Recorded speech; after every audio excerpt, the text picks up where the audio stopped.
ആര്യനെ പറയാം. കാരണം പറയുകയാണെങ്കിൽ ആര്യൻ ഗെയിം ടാസ്കിലൊന്നും അല്ലാണ്ട് ഇൻഡിവിജ്വലി കളിക്കുന്നതായിട്ട് എനിക്ക് തോന്നിയിട്ടില്ല. ഇപ്പോഴും ജിസേലിന്റെ ഒരു ഷെയ്ഡായിട്ട് നിൽക്കുന്നതായിട്ട് എനിക്ക് തോന്നിയിട്ടുണ്ട്. 100% ഞാൻ യോജിക്കുന്നു. പിന്നെന്താ വെച്ചാല് എന്താ പറയാ, സീരിയസ്നെസ് ഇല്ലാത്ത പോലെ എല്ലാം തമാശയായിട്ട് കാണുന്ന പോലെ എനിക്ക് തോന്നി. ലാലേട്ടൻ പറയുന്ന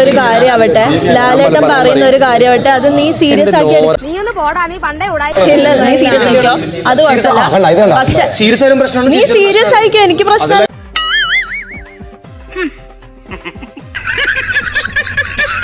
നിനക്ക് എന്താ പ്രശ്നം? ഞാൻ നിന്നെ ഡയറക്റ്റ് നോമിനേറ്റ് ചെയ്തതാണ് പ്രശ്നം.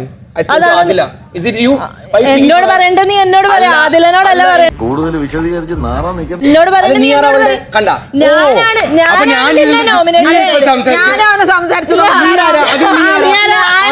കൊറേ എണ്ണുണ്ട്, ഒരു വിവരമില്ല. നോമിനേറ്റ് ചെയ്തത്. അതിൽ നീ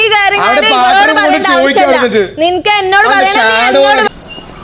എന്തോന്നാടോ ഇത്? എവിടെ നിന്ന് കിട്ടിയോടോ ഈ ഉണ്ടാക്കണേ? കുളമായി പിന്നെ കുളത്തിൽ വീണോ? ഇതിലും ഭേദം കുളത്തിൽ വീഴുന്നതായിരുന്നു. കിട്ടേണ്ടതൊക്കെ കിട്ടിയല്ലോ, സമാധാനമായല്ലോ. ഇനി സ്വസ്ഥമായിട്ട് വണ്ടി ഈ റോഡിൽ പോട്ടെ.